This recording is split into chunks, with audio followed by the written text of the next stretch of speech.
To all those who cared enough to mentor me. Chapter 1. Caught.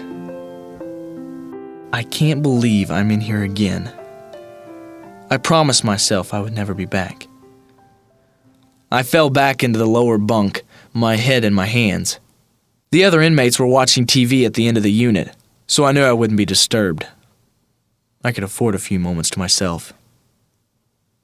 It's probably not the same cell as last time, but it's identical. The big metal gray door, the tiny window, the two roommates, just like last time. The cells are made for two, but they never just put two in them, do they? I hate this place. It stinks worse than the high school locker room after football practice. And the air never moves. Everyone in here stinks. I stink. The negative thoughts would not stop swirling around in my head. I looked down at my county-issued orange jumpsuit, white socks, and foam sandals. "It's not even my fault," I said out loud to the empty cell. I can't believe I got arrested again, and for something so stupid, I thought. It started as a way for me to have a good time. It was just beer, no big deal. Jeff, my best friend, and I were shooting the breeze on Jeff's front porch. He lives 2 blocks from my house. "Cold beer sure would be good right now," Jeff said. "Sure would," I agreed. I knew that drinking on a suspended sentence was against the rules, but who would find out? Nobody would even care. "Got any cash?" "Nope, don't need it." Jeff winked at me, reached in his pocket for the keys to his pickup, and motioned for me to follow. I knew what he wanted to do. Neither of us spoke as he drove the truck to the convenience store. We left it running and both got out. We walked in and smiled at the clerk. He looked at us and returned to counting cartons of cigarettes. I wasn't worried about him. He was just some fool working for a few bucks an hour. He probably wouldn't even try to stop us. We went to the back corner of the store.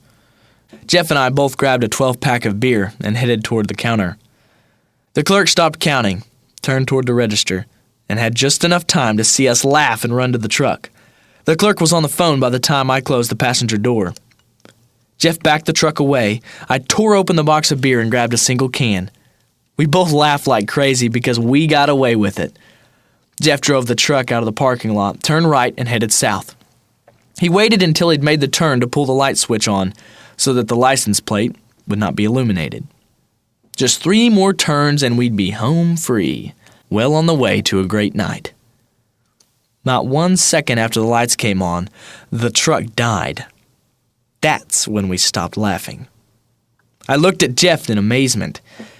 How could he plan a stunt like this without enough gas in his truck? I was terrified. The store was less than a block away.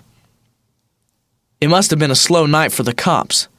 A police cruiser pulled up behind us with its overhead lights on. And that was it. All I could do was cup my head in my hands and shake it in disbelief. My chest tightened, my heart beat faster, and my mind raced, wondering, how will I tell Mom? How long am I going to be locked up? What kind of life will I have now that I've been arrested again? It's not even my fault. If that idiot had just put some gas in the truck, neither one of us would have been caught.